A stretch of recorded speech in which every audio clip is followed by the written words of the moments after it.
at its root, its one root, my work is about confronting capitalism, like looking at it straight in the eyes and asking why it even has eyes. It's an ism. Why does it need eyes?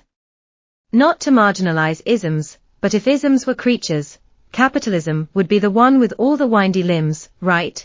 All the tentacles, like a spider or an octopus, and it wouldn't need eyes because, you know, the feelers in the tentacles. So my work asks the questions and capitalism does not like to give answers.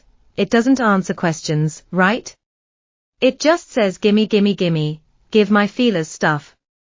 So it's that, but it's also about gender, and its intersection with whoever in capitalism has those feelers in the tentacles.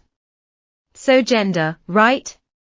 Physical gender, emotional gender, clothing gender, or genderized clothing, where our clothing comes from, how gender steers where our clothes come from, who wears our clothes, how capitalism decides who wears what clothes, and all that. Some of the factories that create our clothes, for instance, use gender and anti-gender ideologies to decide for us what clothes are made, for who those clothes are made, and what clothes, if any, the workers who create our clothes can actually wear. There are some factories, and it physically hurts me to talk about this even, there are some factories where the workers in the factories are not even allowed to wear clothes. It's ironic, right? But that's why my piece includes nude capitalists. It's like spinning things around, switching the roles, like what if the privileged, the ones who wear the clothes created by the naked slaves, were themselves naked?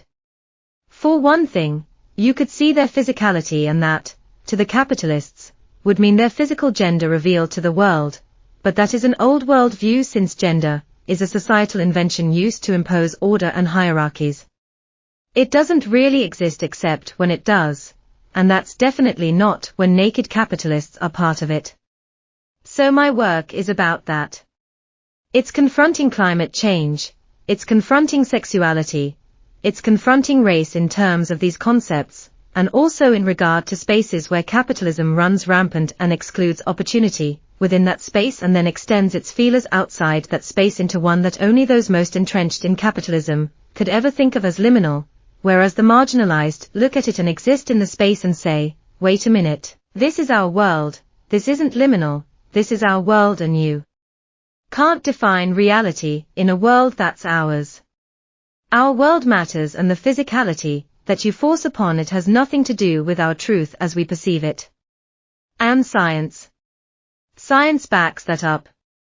But it also pushes aside the primal truth, the emotional and spiritual perceptions that are part of human reality. Like with vaccines. Science says one thing, but the primal truth says another, and we need to acknowledge that core deep inside ourselves that confronts the hegemonies that capitalism demands we accept without questioning. Don't ask any questions, that's at the root of capitalism, don't challenge, and definitely don't point out that capitalism is just colonialism transformed into a board game where some people are given imaginary dice that don't even work, but they think the imaginary dice work and they think they've landed on that space that gives them all the pretend money, $500 bills and all that. But of course board games are created by capitalist companies whose mission is to endorse the capitalist agenda and obscure the primal truth within all of us. It's all hegemonies, all the way down, right? So to put all this together my work pulls from history, but not, you know, the history in history books, so-called history books, but the felt history that we know in our primal truths.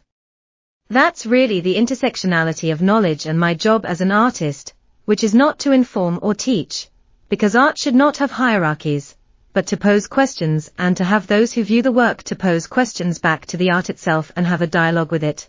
But not with me because I don't insert myself into that relationship. I sort of stand back from it and let the ideas come together and clash, or do a dance, or swirl, or whatever the ideas will do. It's all alchemy, just alchemy. And grant money. Alchemy and grant money. But I'm very careful not to accept grant money that has flowed through the capitalism systems, and I actually don't recognize money as having any value.